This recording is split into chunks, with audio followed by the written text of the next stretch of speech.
ചെയ്തോണ്ടിരുന്നതൊക്കെ മറന്നുപോയി. പാഞ്ചാലി നോക്കിയപ്പോ തുറന്നു പിടിച്ച് നിൽക്കുക കേശാധിപാതം മുഴുവൻ കാണാൻ പാകത്തിന്. ഒരു രാജാവ് ഇത് ഒരാൾക്ക് പറ്റിയ അബദ്ധം കൂട്ടിയാൽ മതി കേട്ടോ. പറഞ്ഞു തുടങ്ങിയാൽ ഇത് അവസാനിക്കില്ല, അത്രയുണ്ട്. അങ്ങനെ ഇതൊക്കെ കഴിഞ്ഞപ്പോ രാജാക്കന്മാർ ഓരോരുത്തരായിട്ട് വില്ലെടുക്കാനുള്ള പുറപ്പാടായി.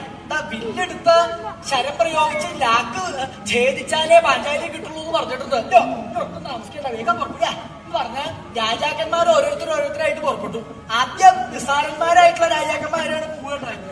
അവരെ കൊണ്ട് ആ വില്ലിരുന്നിരുന്ന ദിക്കിന്ന് നടക്കാൻ പോലും പറ്റിയിട്ടില്ല. പരാജിതന്മാരായിട്ട് മടങ്ങി വന്നിരുന്നു.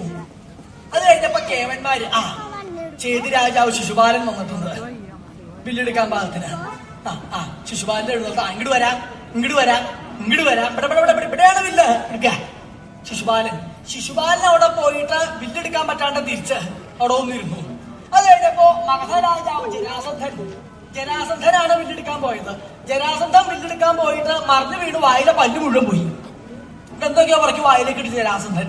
അത് കഴിഞ്ഞാൽ കർണൻ ദുര്യോധനോട് ഒരുമിച്ച അബദ്ധായി.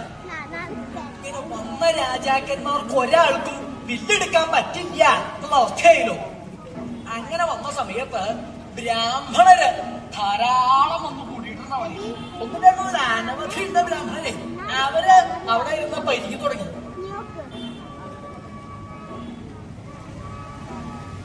ചന്ദ്രു തീരാതെ കുറച്ചു നേരം അയിലോ തുടങ്ങിയിട്ടതാ. ഈ ബ്രാഹ്മണര് വന്നേക്കണേന്റെ ആവശ്യം എന്താന്നല്ലേ? അവർ ഈ സ്വയംവരം കൂടാൻ വന്നൊന്നുമല്ല. ഇത് കഴിഞ്ഞാൽ ഭക്ഷണമുണ്ട്, അതിനാണ് ഇരിക്കണത്. അത് പറഞ്ഞപ്പോഴേക്കും ചിരിയൊക്കെ വന്നു തുടങ്ങി. ഈ ഇരിക്കണത് ഇതിനാണ് എനിക്കറിയാം. ഇത് കാണാതിരിക്കണമെന്നൊന്നുമല്ല. ഇത് കഴിഞ്ഞാൽ എന്തെങ്കിലും ഉണ്ടാവുകയെ അത് വേണ്ടിയിട്ടാണ് ഇരിക്കണത്. ബ്രാഹ്മണര് വിവാഹം കഴിഞ്ഞിട്ട് വേണോ ചെലുത്താന്ന് വിചാരിച്ചിട്ടാ ബ്രാഹ്മണർ വന്ന് ഇരിക്കണത്. ഇത് കഴിയാണ്ട് വന്നപ്പോ അവര് കുറച്ചു നേരം അയിലോ തുടങ്ങിയിട്ട് എന്താ അവസാനിപ്പിക്കാത്തെന്ന് ചോദിച്ചു കഴിഞ്ഞാൽ ഈ രാജാക്കന്മാര് പിന്നെടുക്കാനല്ലേ അവസാനിക്കുള്ളൂ. രാജാക്കന്മാര് കഴിവില്ലാത്ത